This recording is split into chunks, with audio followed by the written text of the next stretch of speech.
আল্লাহ আমার উম্মতের তো হায়াত কমে গেল, আল্লাহ কিছু একটা করো না, না হয় তারা তো অন্য উম্মতের সামনে লজ্জিত হয়ে যাবে, কারণ সবাই তাদের সামনে সওয়াবের বাহাদুরি দেখাবে, এই দেখো পাহাড় পরিমাণ সওয়াব এনেছি, সেদিন আমার উম্মতরা বলবে আল্লাহ গো যদি আমরাও 900 বছর হায়াত পাইতাম আমরাও আনতে পারতাম, আমরা 800 বছর হায়াত পাইতাম আমরাও এমন সওয়াবের পাহাড় আনতে পারতাম।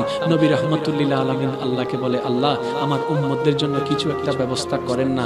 আল্লাহ পাক বলে হাবিব আপনি মন ছোট করছেন কেন, আপনার উম্মত এগুলো তা আমার, আপনার উম্মত এগুলো তা আমার বান্দা, আপনি চিন্তা করেন না, নিসবত আপনার সাথে লেগেছে না, আমি তাদেরকে দাম দিই না, আপনার কারণে আমি তাদেরকে দাম দিই। আল্লাহ তুমি কি করবা? আল্লাহ পাক বলে আমি সংবিধান পাল্টাই দিচ্ছি। আল্লাহ কি সংবিধান পাল্টাই দিবা? বলে যে আপনার উম্মতের হায়াত কম, আগের যুগের উম্মতের হায়াত বেশি, তারা এই 900 বছর হায়াতে যা অর্জন করেছে আমি আপনার উম্মতের সবকে আনলিমিটেড ঘোষণা করে দিলাম।